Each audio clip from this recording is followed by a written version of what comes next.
Assalamualaikum warahmatullahi wabarakatuh. Halo sahabat ULM Channel. Kali ini bersama saya Sutikno dalam program Bincang Kebangsaan. Bincang Kebangsaan ini merupakan program pertama kali yang ada di ULM Channel. Dan program ini berbicara tentang wawasan kebangsaan di dalam topik kekinian maupun mahasiswa dan lain sebagainya. Dan saat ini saya sudah bersama Bapak Reza Pahlevi dari Program Studi Pendidikan Pancasila dan Kewarganegaraan. Halo Bapak Reza, apa kabar? Halo Mas Sutikno, alhamdulillah baik. Kabar saya. Baik, kali ini kita akan membahas sedikit tentang mahasiswa dan gerakan perubahan sosial nih Pak. Oke, baik. Langsung saja nih ke pertanyaan pertama. Secara umum nih, bagaimana Bapak melihat kondisi bangsa saat ini di tengah berbagai macam peristiwa yang terjadi dan kebijakan pemerintah yang berdampak besar terhadap kondisi bangsa? Oke, nah kalau menanggapi apa yang dipertanyakan ya oleh Mas ini, melihat gitu situasi dan juga bagaimana kondisi serta kebijakan-kebijakan yang dikeluarkan oleh pemerintah hari ini itu seperti apa ya, begitu ya. Ini sangat menarik sebetulnya. Kenapa saya katakan sangat menarik? Karena dalam realitas konteks berbangsa hari ini kan yang sering kita lihat adalah kecarut-marutan, ketidakpastian, kesimpang siuran dan lain sebagainya.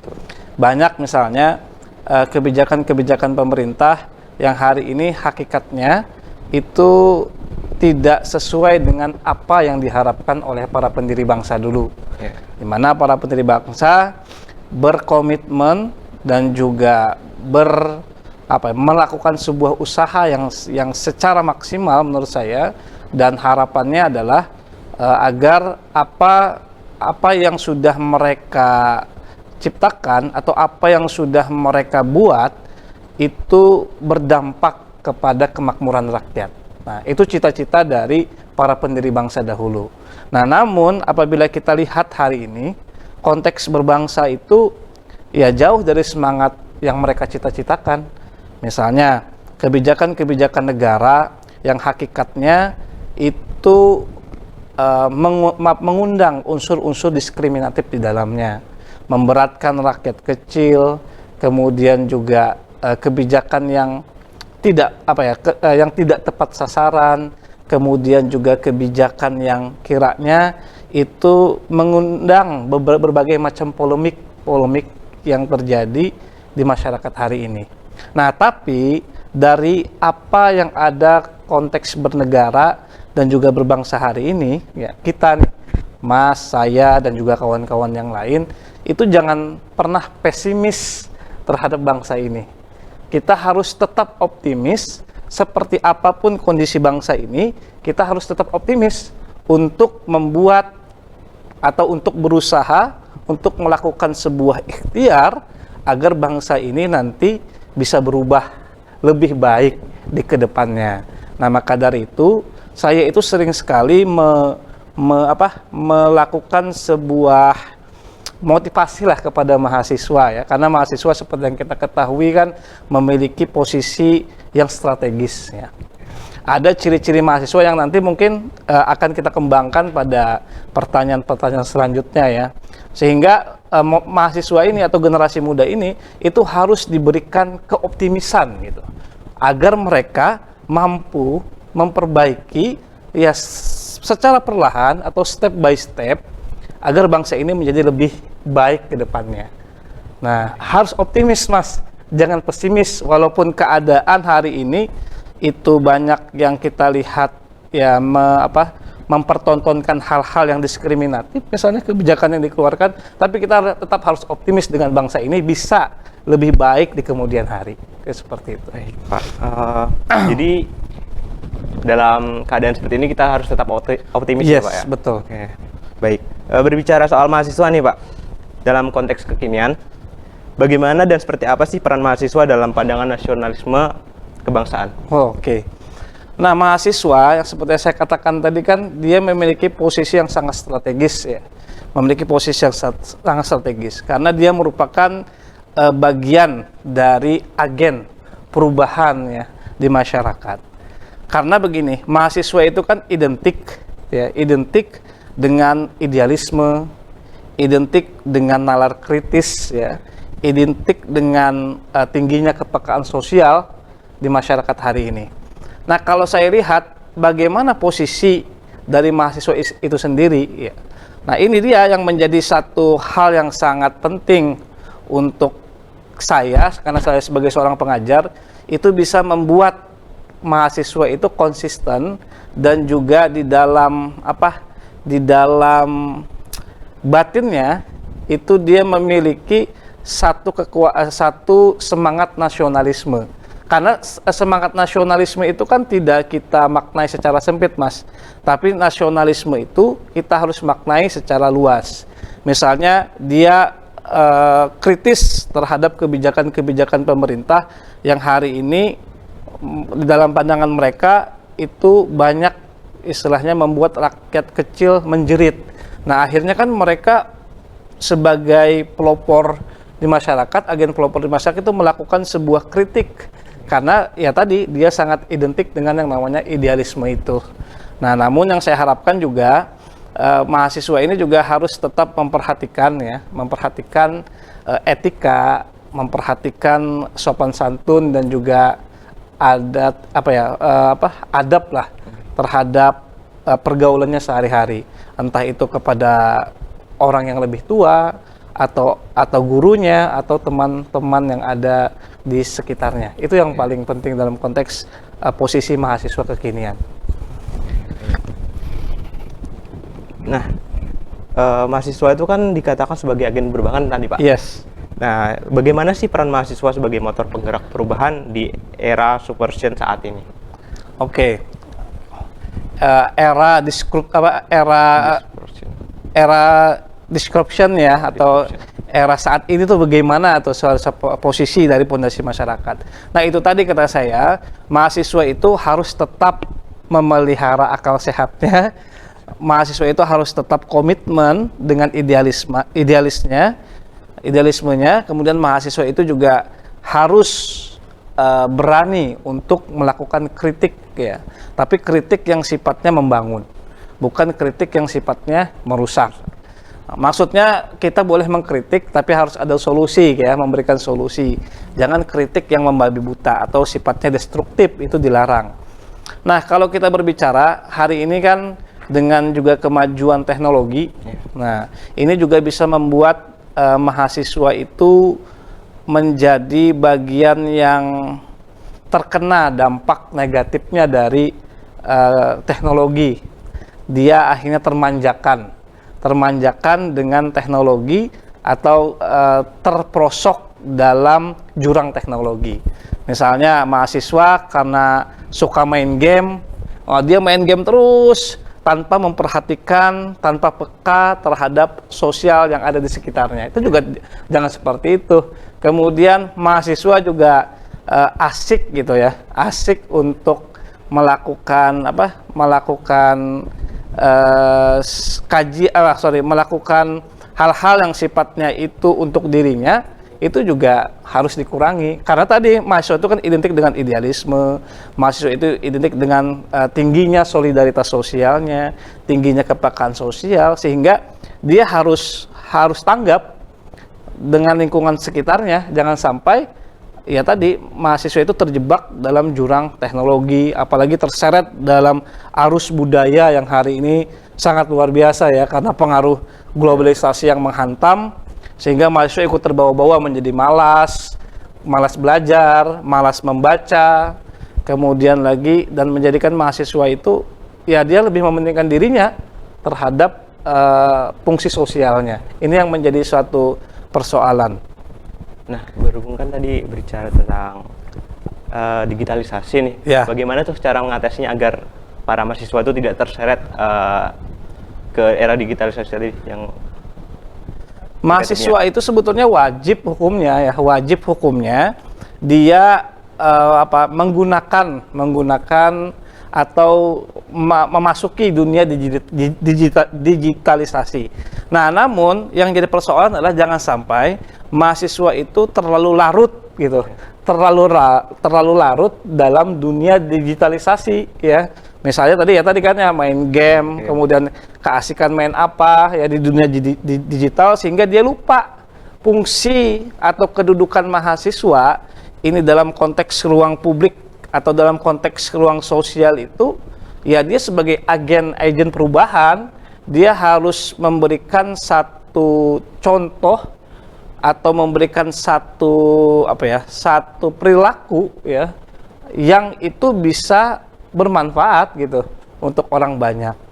Nah, tapi ya jangan dimaknai bahwa aksi itu merupakan satu-satunya bahwa bukti bahwa mahasiswa itu peka terhadap sosialnya. Maksudnya aksi demonstrasi ya, jangan dimaknai itu salah satunya. Itu hanya bagian dari salah satu mahasiswa untuk menunjukkan bahwa dia peduli terhadap lingkungan yang ada di sekitar atau lingkungan sosialnya. Masih banyak hal-hal yang bisa dilakukan. Misalnya dia fokus belajar, dia fokus menekuni sesuatu, kemudian itu bisa membuat dirinya berprestasi atau itu bisa membuat hasilnya itu bisa bermanfaat untuk orang lain gitu.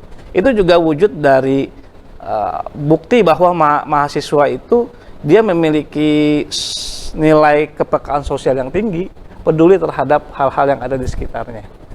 Jadi tidak harus aksi ya Pak ya? Aksi itu merupakan salah satu bagian. Yang ditonjolkan kan hari ini bahwa mahasiswa itu sebagai agen perubahan, ya dia harus ikut dalam aksi itu. Itu kan yang menjadi mindset mahasiswa tuh, aksi demo.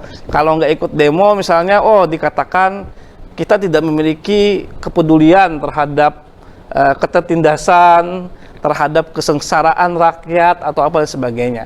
Ingat, itu hanya salah satu bagian dari aksi kepedulian kita sebagai seorang mahasiswa. Bukan satu-satunya ya, yang menjadi indikator, yang menjadi ukuran bahwa kita peduli gitu terhadap lingkungan yang ada di sekitar kita. Masih ada yang lain iya, Pak ya? Betul.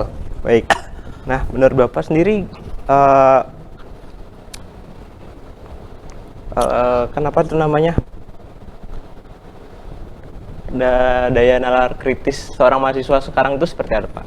Lemah atau bagaimana? Kalau kita berbicara mengenai daya nalar kritis mahasiswa hari ini, saya rasa masih cukup bagus. Dengan catatan, ada beberapa mahasiswa yang masih memelihara atau yang lagi mengembangkan daya nalar kritisnya. Nah, misalnya daya nalar kritis itu kan kita dapatkan dengan berbagai macam cara Mas ya. Ada dengan cara kita membaca, atau dengan cara kita berhadapan langsung dengan objek dan lain sebagainya.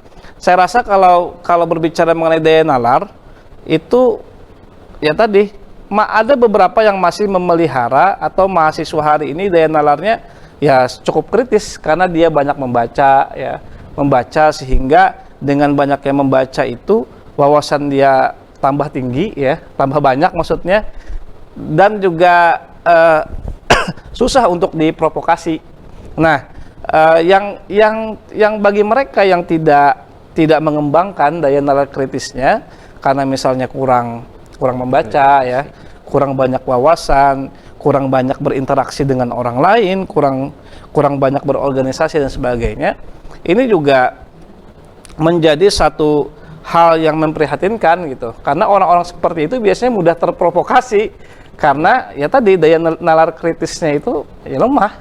Nah, seharusnya mahasiswa itu karena dia merupakan bagian dari kaum intelektual yang masih memegang prinsip idealisme.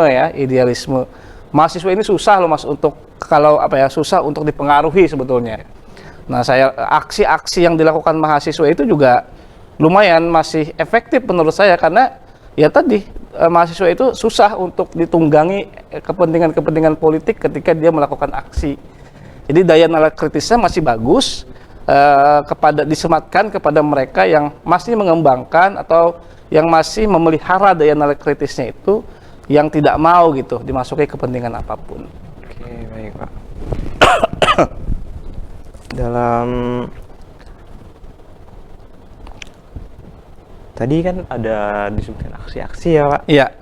Nah, dalam sejarah sendiri ada mencatat bahwa siswa selalu hadir nih di ruang publik melalui gerakan menentang kebijakan-kebijakan pemerintah yang tidak pro rakyat. Hal ini efektifkah sih Pak? Aksi dalam catatan sejarah, dalam catatan historiografi ya, bahwa peran mahasiswa itu bagian dari peran penting dalam perjalanan proses berbangsa di Indonesia ini. Misalnya peristiwa 98 ya kan ya, peristiwa 65 dan lain sebagainya. Aksi, menurut saya, aksi itu merupakan bagian yang substansional dalam rangka kita untuk menyuarakan sesuatu. Nah, namun aksi itu apabila konteksnya pertanyaan efektif atau tidakkah, saya rasa masih efektif ya. Coba kita lihat banyak kebijakan-kebijakan baik itu masa lalu ya. Masa lalu ya, Mas mungkin tahu ya, pernah mendengar peristiwa 98 di mana saat itu masyarakat yang dipelopori oleh mahasiswa ya, itu menginginkan Presiden Soeharto untuk lengser dan akhirnya berhasil dilengserkan. Walaupun secara parlemen atau di MPR saat itu tidak bisa untuk melengserkan Pak Harto, tapi langsung dilengserkan oleh masyarakat yang saat itu dipelopori oleh mahasiswa. Nah, itu salah satu indikasi. Nah, kemudian hari ini juga apakah teriakan-teriakan kawan-kawan mahasiswa melakukan aksi demonstrasi tidak efektif? Saya rasa masih efektif, masih banyak sekali kebijakan-kebijakan yang notabene-nya itu kebijakan yang diwacanakan ya di publik dan itu mendapatkan kritik atau terjadi polemik di masyarakat. Kemudian kebijakan itu dibatalkan. Itu masih ada beberapa. Nah, itu salah satu bukti bahwa aksi yang dilakukan oleh mahasiswa hari ini itu masih efektif ya, masih efektif. Selagi, nah saya bangganya terhadap mahasiswa, khususnya yang saya lihat mahasiswa ULM ya, ketika melakukan aksi, mereka itu jauh dari kepentingan elit politik, atau mereka betul-betul turun ke jalan melakukan aksi itu atas kepeduliannya terhadap apa yang terjadi pada bangsa ini. Tidak ada yang menunggangi, mereka tidak mau ada yang menunggangi aksi-aksi mereka. Itu yang paling hebatnya di mahasiswa ULM yang saya lihat beberapa kali melakukan aksi demonstrasi khususnya. Nah, tapi begini, efektif atau tidaknya itu juga ya, yang menjadi sorotan itu bukan dari jumlah orang atau mahasiswa yang ikut pada aksi itu. Karena kan banyak mahasiswa yang berpandangan semakin banyak masanya, semakin banyak mahasiswanya, maka dikatakan semakin efektif kita menyuarakan tentang apa yang kita akan suarakan pada sebuah aksi demonstrasi. Sebetulnya tidak. Yang efektif itu adalah seberapa berhasil apa yang kita suarakan itu menjadi sesuatu yang kita inginkan gitu. Seberapa persen berhasilnya apa yang kita utarakan. Jadi jumlah kuantitas itu tidak salah satu bagian dari efektivitas gitu. Yang penting apa yang kita suarakan itu berhasil. Misalnya kita menolak BBM naik. Nah, ketika kita terus-terusan suarakan hal-hal itu, nah tentu dan akhirnya itu diterima, nah itu kan berhasil. Tidak dilihat dari jumlahnya. Ya, Mas, tidak dilihat dari ininya. Nah, mungkin seperti itu, efektif atau tidaknya. Masih cukup efektif ya Pak? Saya cukup efektif menurut saya, pergerakan-pergerakan mahasiswa. Ya tadi, karena mahasiswa kan idealismenya tinggi ya. Idealismenya tinggi, kepekaan sosialnya tinggi, solidaritasnya juga tinggi. Nah, sehingga ya tadi, itu yang menjadi kekuatan mahasiswa hari ini. Selain aksi sendiri, untuk menyuarakan kepedulian itu dalam pakai cara apa aja sih Pak? Banyak sebetulnya cara kita untuk menyuarakan ya, menyuarakan ketidakadilan. Misalnya dengan cara menulis ya, menulis di media, baik itu di media cetak ataupun di media elektronik, ataupun Anda menulis sendiri tulisan Anda, kemudian Anda sharing, Anda sebarkan itu ke teman-teman Anda. Sampaikan, karena sekarang Mas dunia digitalisasi ya, dunia maya itu sangat luar biasa. Satu pusat informasi itu apabila di-sharing terus-terusan dan kita memiliki kenalan banyak kan, itu pasti akan banyak pembacanya. Nah, jadi salah satu metode juga tuh bisa dengan cara tulisan. Nah, menulis ini kan sangat luar biasa. Kita berperang tapi tanpa senjata. Kita berperang, senjatanya adalah pena. Catatan sejarah juga banyak ya, banyak yang menuliskan bahwa para penulis itu sebetulnya mereka melakukan kritik, mereka melakukan perlawanan, tapi tidak dengan cara fisik, tapi dengan cara tulisan. Nah, kemudian lagi perlawanan itu juga bisa dilakukan dengan cara berkesenian, bisa berkebudayaan juga bisa ya, melakukan pementasan ya, drama atau apa sebagainya. Banyak sebetulnya saluran-saluran ketika kita mau menyuarakan ya kepedulian kita, tidak hanya melakukan aksi. Kan dalam teori, misalnya dalam teori ilmu politik itu kan ada yang dikenal dengan partisipasi konvensional dan ada partisipasi non konvensional nih. Partisipasi konvensional itu kan kita seperti mengajukan petisi, ya, demonstrasi dan sebagainya. Di samping itu juga ada partisipasi yang sifatnya non konvensional. Nah, dalam bentuk-bentuk yang lain, seperti itu, Mas. Jadi tidak hanya aksi ya, Pak. Betul. Bisa tulis, bisa banyak, ya. Dan lainnya. Diskusi juga kan ya. Kita mengirimkan utusan, dialog dan sebagainya. Itu juga salah satu bagian dari kita menyuarakan. Baik, lanjut nih ke pertanyaan selanjutnya nih. Bagaimana sih menurut Bapak sistem dan kurikulum pendidikan tinggi kita saat ini dalam mendidik dan membentuk mental mahasiswa, Pak? Oke, kalau kita berbicara kurikulum ya, hari ini kan kurikulum di perguruan tinggi itu kurikulum Merdeka Belajar ya, MBKM. Nah, kalau saya perhatikan MBKM ini itu tertumpunya adalah ke masalah skill yang paling diutamakan. Nah, bagaimana agar mahasiswa itu ketika dia lulus, dia mendapatkan keterampilan, mendapatkan skill ya, sehingga dia siap untuk dipersiapkan menjadi seorang sarjana yang bermanfaat untuk orang banyak.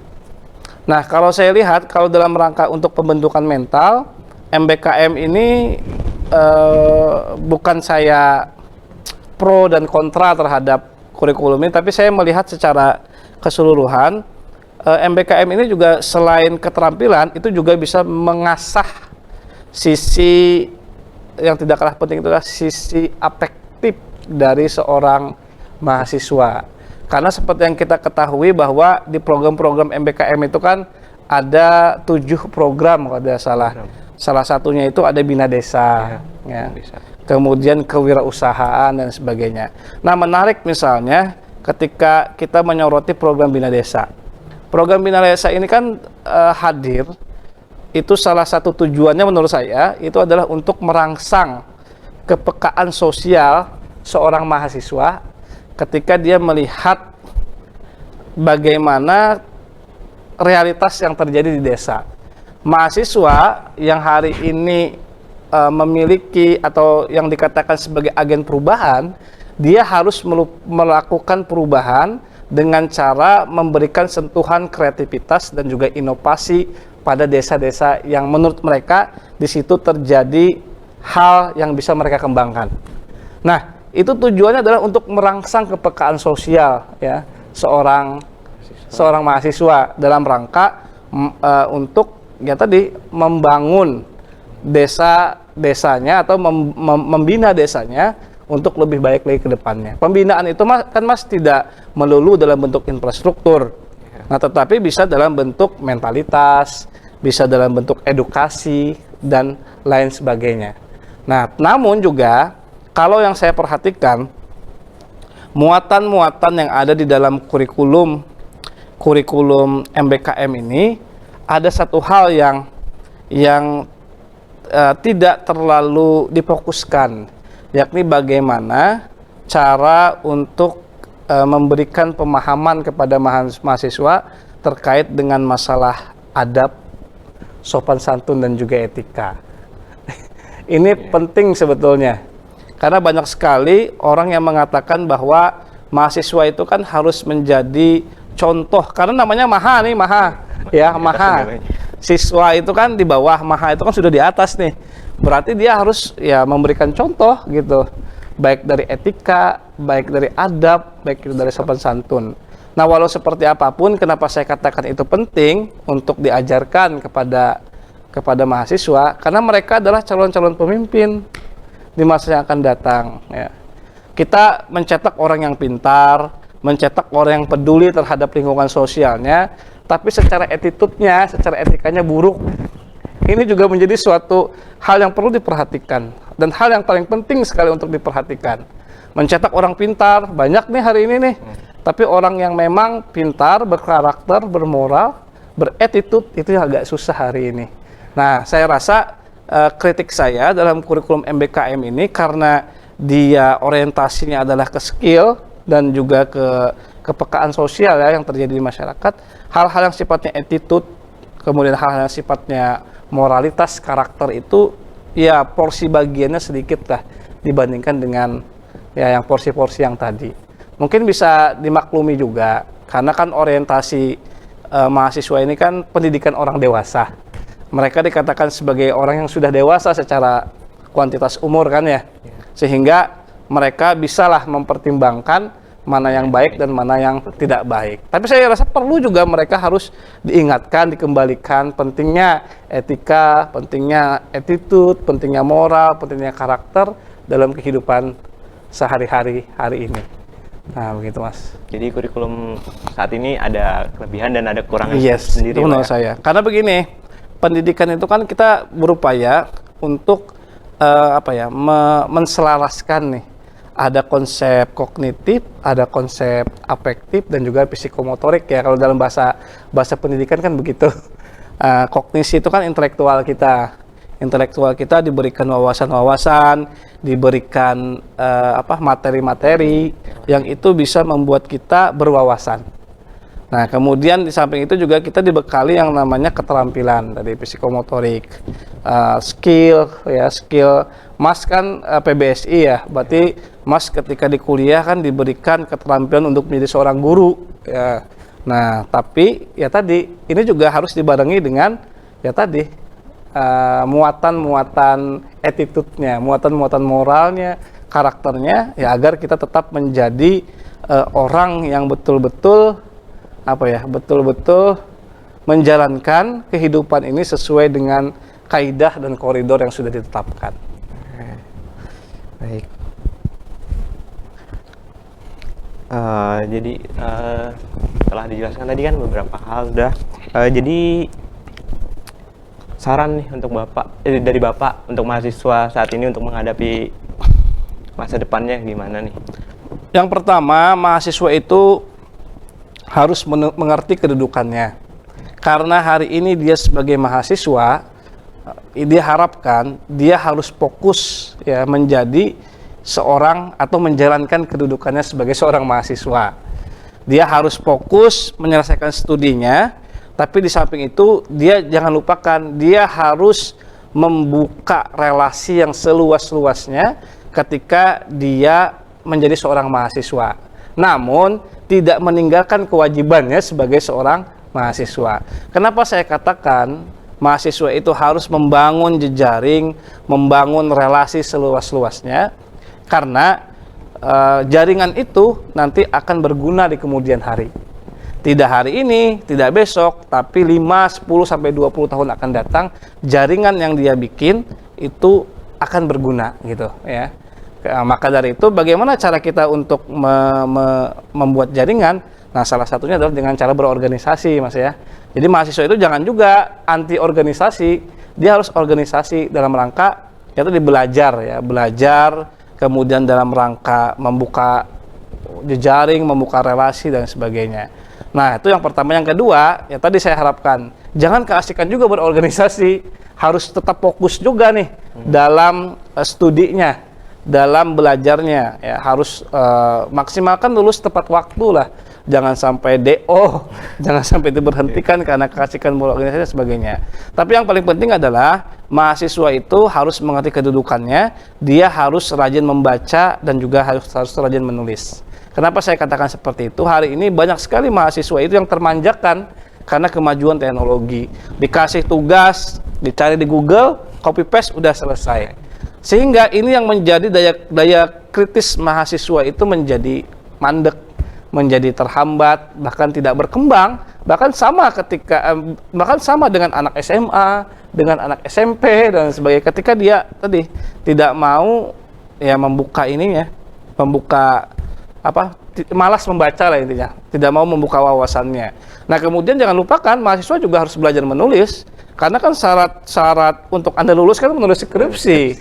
Nah, menulis itu juga merupakan bagian gitu ya, bagian yang tidak kalah yang sangat penting dalam rangka kedudukan Anda itu sebagai mahasiswa. Nah, untuk itu pesan saya, ya mahasiswa itu harus mengerti kedudukannya. Dia sebagai mahasiswa harus ngapain nih? Nah, dan ini juga harapan saya gitu, mahasiswa itu jangan berbuat immoral. Karena mahasiswa itu adalah mahasiswa dan dia merupakan agen perubahan di masyarakat dan dia menjadi sorotan di masyarakat, dia harus menjadi orang yang memang bermoral, orang yang berkarakter. Jangan sampai mahasiswa malah jadi penjahat ya. Jangan sampai mahasiswa malah jadi pelaku kriminal. Nah, ini kan salah satu juga hal yang menurut saya sangat penting juga untuk sama-sama kita perhatikan. Nah, begitu Mas harapan saya untuk mahasiswa hari ini. Tetap semangat untuk melakukan melakukan sebuah kegiatan-kegiatan yang sifatnya sosial, tapi jangan lupakan kedudukan Anda sebagai mahasiswa. Ya, jadi harus balance, harus seimbang. Ya, jadi tetap pentingkan ya pendidikan. Yes, itu pendidikan. Jangan ya itu. Karena sini saya tambahkan ya sedikit ya, pendidikan itu adalah investasi jangka panjang, Mas ya. Pendidikan itu adalah investasi. Hari ini mahasiswa banyak mengeluarkan tenaga, misalnya kecapean bikin tugas, begadang bikin tugas dan sebagainya. Tapi karena ini adalah investasi, itu tidak kita rasakan hari ini, tapi itu adalah kita rasakan nanti. Kedepannya 5, 10, sampai 20 tahun yang akan datang. Termasuk juga orang tua. Orang tua mengeluarkan uang untuk biaya kuliah dan sebagainya. Itu adalah wujud dari investasi. Nah, dan juga yang paling penting adalah mindset mahasiswa itu harus diubah. Aku lulus, anak jadi PNS, mau jadi PNS. Nah, mindset seperti itu harus dirubah. Mahasiswa itu harus berani. Ketika dia lulus, dia harus membuka lapangan kerja sendiri. Nah, itu yang diberikan sentuhan-sentuhan kreativitas, inovasi dan lain sebagainya, itu sebetulnya harus ditonjolkan. Jangan bermindset, oh saya mau jadi PNS. PNS itu bonus ya Mas ya. Yeah. Bonus PNS itu. Baik Pak. Itu tadi ya. Lalu tadi ada perubahan di masyarakat kan? Ada agen perubahan di masyarakat. Nah, gerakan perubahan sosial seperti apa yang Bapak harapkan dari mahasiswa? Yang pertama, gerakan perubahan sosial ya. Mahasiswa itu harus betul-betul tahu kedudukannya sebagai agen perubahan. Ya.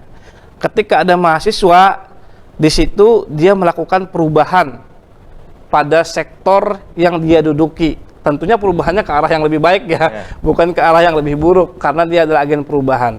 Agent of change ya, kalau bahasa ini yang sering kita dengar. Nah, kemudian ya tadi kan mahasiswa itu harus paham kedudukannya, kemudian dia juga harus memberikan sentuhan-sentuhan positif kepada masyarakat yang ada di sekitarnya, karena dia dikatakan sebagai orang yang berpendidikan tinggi lah ya, orang yang memiliki daya nalar tinggi ya, di atas orang-orang yang lulusan SMA dan juga SMP, sehingga dengan ada dia itu di lingkungan sekitarnya itu bisa menjadi manfaat. Nah, bisa melakukan inovasi-inovasi, bisa melakukan kreativitas-kreativitas. Mungkin Mas juga sering ya mendengar sarjana, orang-orang sarjana yang berasal dari daerah-daerah terpencil, Mas ya.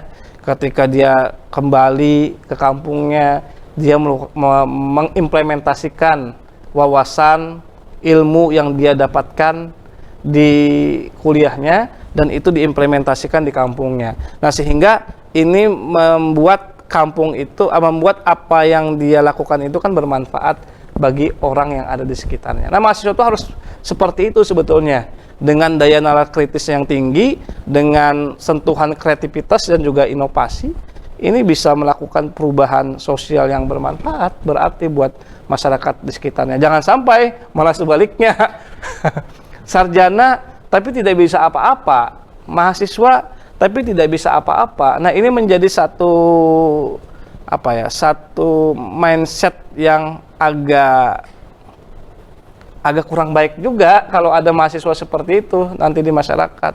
Nah, dia harus memberikan sentuhan-sentuhan, perubahan-perubahan yang sifatnya positif bagi apa yang ada di sekitar tempat tinggalnya atau lingkungannya. Begitu, Mas? Harus jadi manfaat ya, Pak? Iya, manfaat yang paling penting. Baik nih, nggak kerasa sudah di ujung acara nih. Udah 30 menitan berlalu. Terima kasih atas apa yang telah disampaikan, Pak. Oke, semoga sama-sama, ini Mas, menjadi ya. manfaat bagi kita semua.